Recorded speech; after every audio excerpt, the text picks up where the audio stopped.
नमस्कार, जय हिंद, वंदे मातरम। आप सभी विद्यार्थियों का स्वागत है आपके अपने यूट्यूब प्लेटफॉर्म उदय एजुकेशन में। विद्यार्थियों, आज के इस वीडियो में बात करेंगे अर्धवार्षिक परीक्षा कक्षा 9वीं विज्ञान विषय के पेपर के बारे में, जो कि आपके 21 नवंबर को होने वाला है। उसकी दृष्टि से वेरी मोस्ट इम्पोर्टेंट रहेगा और ये वीडियो आप सभी विद्यार्थियों के लिए वरदान साबित होने वाला है। विद्यार्थियों, वीडियो को अंत तक देखें, इससे ज़्यादा से ज़्यादा शेयर और लाइक कर दें। यहाँ पर जितने भी प्रश्न हैं ये आपके एग्जाम की दृष्टि से वेरी मोस्ट इम्पोर्टेंट रहेंगे और बिल्कुल इस पेपर में से आपके 70% जो प्रश्न है वो आने की पूरी संभावना रहेगी। 70 से 80% भी आ सकते हैं। तो इस वीडियो को आप पूरा देखिए, काफ़ी फ़ायदा होने वाला है। जो विद्यार्थी अभी तक नहीं पढ़े हैं या फिर उनकी पढ़ाई काफ़ी कमज़ोर है तो उनको इस वीडियो से काफ़ी हेल्प मिलेगी। चलिए, पहला प्रश्न है 25 डिग्री सेल्सियस को केल्विन में मापना है तो उसका मान क्या होगा? तो उसका होगा 298 के। क्यों होगा? क्योंकि 273 आपको जोड़ना पड़ता है। जो 0 डिग्री होता है तब जाके 273 होता है, तो उससे आगे वाला यहाँ पर 25 है तो उसमें 25 जोड़ दो तो आपके ये आ जाएगा। कोई भी मान आए तो आपको 273 में वो जोड़ देना है। जैसे कि यहाँ पर 25 पूछा गया है, इसकी जगह पर अगर आपके 35 पूछते तो 35 प्लस 273 आपको जोड़ देना है तो आपका सही उत्तर निकल के आ जाएगा। चलिए, दूसरा प्रश्न है 0 डिग्री सेल्सियस पर जल की भौतिक अवस्था क्या होगी? तो 0 डिग्री सेल्सियस पर जल की भौतिक अवस्था है वो ठोस होगी, क्योंकि जल उस समय पे जम जाएगा, बर्फ़ बन जाएगा, तो ठोस अवस्था होगी। ठीक है। गैस अवस्था कब होती है? 100 डिग्री पे। जब 100 डिग्री होता है तो तब जल क्या हो जाता है? गैस में बदल जाता है। अगला है इमल्शन का उदाहरण है, तो इसमें दूध रहेगा। और चौथा है ऑक्सीजन के क्वथनांक का मान क्या होगा? तो -183 डिग्री सेल्सियस रहेगा। और पांचवा है HNO3 में ऑक्सीजन के कितने अणु हैं? तो इसमें O3 है, यानी ऑक्सीजन के 3 अणु हैं। O3 लिखा हुआ है तो ऑप्शन सी इसका सही रहेगा, 3।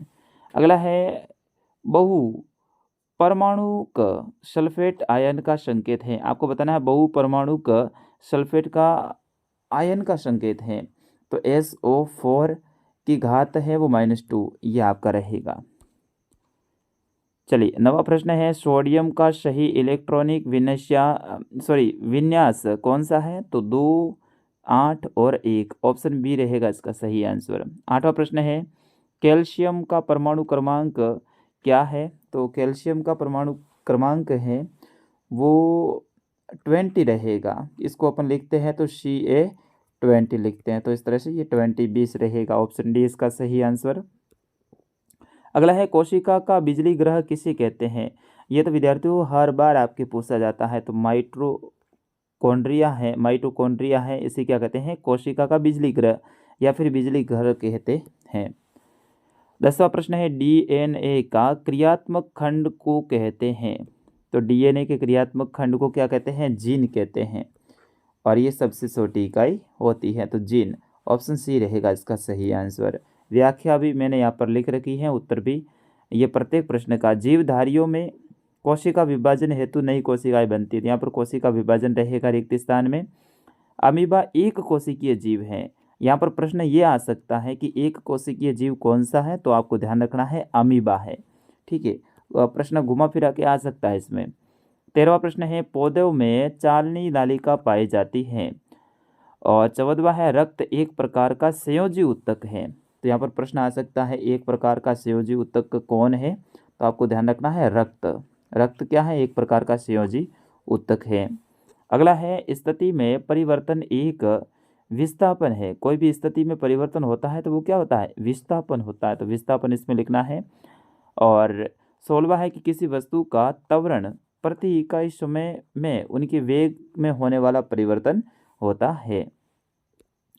17वां प्रश्न है रासायनिक परिवर्तन का एक उदाहरण दीजिए। तो कोयला, लकड़ी अथवा पत्तियों का जलना। जैसे कि कोयला है, ये लकड़ी और पत्तियों के जलने से बनता है, तो ये क्या है? एक रासायनिक परिवर्तन है। अगला है कि यौगिक किसे कहते हैं? तो एक से अधिक प्रकार के बंधित परमाणुओं से बना पदार्थ है उसे क्या कहते हैं? यौगिक कहते हैं। किसे कहते हैं? एक से अधिक प्रकार के बंधित जो परमाणु होते हैं उनसे बना जो पदार्थ होता है उसे क्या कहते हैं? यौगिक कहते हैं। 19वां है शुष्क बर्फ किसे कहते हैं? तो कार्बन डाइऑक्साइड यानी CO2 का ठोस रूप यह पिघलकर तरल या द्रव नहीं बनता है, सीधे ही गैस में बदल जाता है। क्या करता है? कार्बन डाइऑक्साइड है, जैसे ही पिघलेगा तो ये पिघल के द्रव नहीं बनेगा, ये सीधा ही गैस में वाष्पित हो जाएगा। तो ये क्या है? ये एक शुष्क बर्फ होता है। अगला प्रश्न है, लोहे की अलमारी कमरे के ताप पर ठोस है, कारण बताना। आपको लोहे की अलमारी है वो कमरे के ताप पर ठोस है, क्या कारण है? क्योंकि इसका आकार व आयतन है वो निश्चित होता है। कमरे के ताप लोहे के क्वथनांक से कम और गलनांक अधिक है। कमरे के तापमान पर उसका अवस्था परिवर्तन संभव नहीं है, क्योंकि इनका आकार व आयतन है वो निश्चित होता है। तो थोड़ा बड़ा उत्तर है, आराम से आप देख लीजिएगा। उत्तर मैंने साइड में लिख दिए इसमें। संयोजकता इलेक्ट्रॉन किसे कहते हैं? तो किसी परमाणु के सबसे बाहरी कक्ष में मौजूद इलेक्ट्रॉनों को संयोजकता इलेक्ट्रॉन कहते हैं। तो ये प्रश्न आपके एग्जाम में सपने वाला है विद्यार्थियों। कौन सा संयोजकता इलेक्ट्रॉन किसे कहते हैं? तो किसी परमाणु के सबसे बाहरी कक्ष में मौजूद जो इलेक्ट्रॉन होते हैं उसको संयोजकता इलेक्ट्रॉन कहते हैं।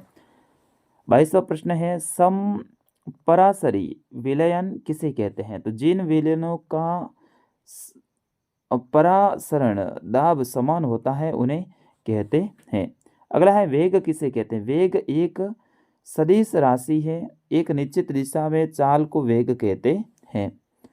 तो ये वेग वाला प्रश्न हर साल आपके आता है अर्धवार्षिक में। फिर उसके बाद में अगला प्रश्न है, गुरुत्वीय त्वरण का मान लिखिए। ठीक है ना, गुरुत्वीय त्वरण का मान लिखिए। तो G बराबर 9.81 मिनट सेकेंड स्क्वायर या फिर 9.8 मीटर प्रति सेकेंड। ठीक है, ये भी आप लिख सकते हैं। तो ये प्रश्न लगभग 2022 में भी आया था, 2023, 24 और 25 में भी आने की पूरी संभावना है। तो ये प्रश्न लगातार हर साल आ रहा है। ठीक है ना, तो ये मोस्ट इम्पोर्टेंट है। फिर उसके बाद 25वां प्रश्न है, गलनांक को परिभाषित कीजिए। गलनांक, ठोस पिघलकर द्रव बनता है। ठोस होता है, मान लो बर्फ का टुकड़ा है, वो पिघलकर द्रव बन जाता है यानी पानी बन जाता है, तो वो क्या है? गलनांक कहलाता है। ये देखो, ये प्रश्न भी 2023 में भी आया था, 24 में भी आया, लगातार 2 साल आया। ठीक है ना। टिंक्चर आयोडीन में विलय कौन है? तो आयोडीन एवं एथिल एल्कोहल है। तो ये लगातार प्रश्न आने वाला है, आप अच्छे से इसको भी याद कर लीजिए। फिर 27वां है, हाइड्रोजन के समस्थानिकों के नाम लिखिए। तो हाइड्रोजन के समस्थानिक नाम कौन कौन से हैं? पोटेशियम, ड्यूटेरियम और डिटियम। तो ये रहेगा 3। फिर उसके बाद 28वां प्रश्न है, समस्थानिकों के 3 उपयोग लिखिए। तो परमाणु भट्ठी में उपयोग होता है, कैंसर उपचार के कोबाल्ट में होता है और घेंगा रोग के इलाज में भी होता है। और अगला प्रश्न है, चाल और वेग में अंतर बताइए। तो ये भी प्रश्न बहुत इंपॉर्टेंट है, चाल और वेग में अंतर बताना है। चाल क्या होती है, वेग क्या होता है। अगला है, गति का तीसरा समीकरण लिखिए। तो गति का तीसरा समीकरण ये रहा, आप लिख दीजिएगा। उसके बाद में अगला है कि दाब किसे कहते हैं? किसी वस्तु के द्रव्यमान तथा भार में क्या अंतर है, वो आपको लिखना है। 33वां प्रश्न है, परमाणु द्रव्यमान इकाई को परिभाषित कीजिए। 34वां है, नाइट्रिक अम्ल यानी HNO3 के आणविक द्रव्यमान को परिकलन कीजिए और सूत्र लिखना है एल्यूमिनियम क्लोराइड और सोडियम सल्फाइड। तो इनके क्या लिखने हैं? आपको सूत्र लिखने हैं। फिर उसके बाद में अगला है कि बोर की अवधारणा लिखनी है। उत्प्लायकता से आप क्या समझते हैं? वेग में परिवर्तन की दर को समझाना है। उत्पावन किसे कहते हैं? उदाहरण देकर बताना है। तो ये सारे प्रश्न आप अच्छे से देख लीजिएगा। 40वां है, मिश्रणी व यौगिक में अंतर बताना है। पादप कोशिका का नामांकित चित्र, न्यूरॉन एक नामांकित चित्र बनाना है। कोलाइड के गुण धर्म आपको लिखने हैं। तो ये सारे इंपॉर्टेंट है। अब 6 नंबर के प्रश्न ये रहे, बहुत इंपॉर्टेंट है। जटिल स्थायी उत्तक की विस्तार से व्याख्या कीजिए। ये चित्र भी बनाना है उत्तक वाला, और चित्रों की सहायता से संयोजी उत्तक को विस्तार से आपको बताना है। तो ये दोनों ही उत्तक आपके लिए इंपॉर्टेंट रहेंगे। 45वां है कि संवेग संरक्षण का नियम लिखिए। इसी में दूसरा रहेगा, 2 kg के पिस्टल से 20 ग्राम द्रव्यमान की एक गोली 150 मिनट सेकंड के 37 वेग से छोड़ी जाती है, तो पिस्टल के पीछे हटने के वेग का परिकलन करना है। और इसी में अथवा में रहेगा कि संतुलन एवं असंतुलित व असंतुलित बल को विस्तार से बताना है।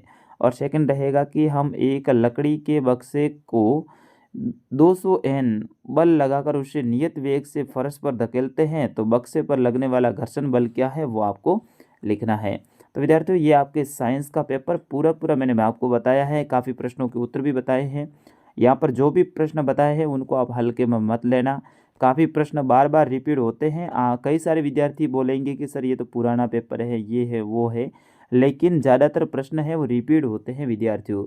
आपको अच्छे मार्गदर्शन की ज़रूरत होती है और इस वीडियो से आपको काफ़ी कुछ सीखने को मिला होगा और काफ़ी कुछ प्रश्नों के बारे में जानकारी मिली होगी। यहाँ पर जितने बताए हैं इनको एक बार अच्छे से आप देख लीजिए अपनी गाइड से, आपका बेड़ा पार हो जाएगा, ठीक है ना। अच्छे अंक से आप उत्तीर्ण होंगे ये मुझे पूर्ण विश्वास है। तो फिलहाल इस वीडियो में इतना ही, मिलेंगे अगले वीडियो में, तब तक मुझे अनुमति दीजिए। नमस्कार, जय हिंद, वंदे मातरम।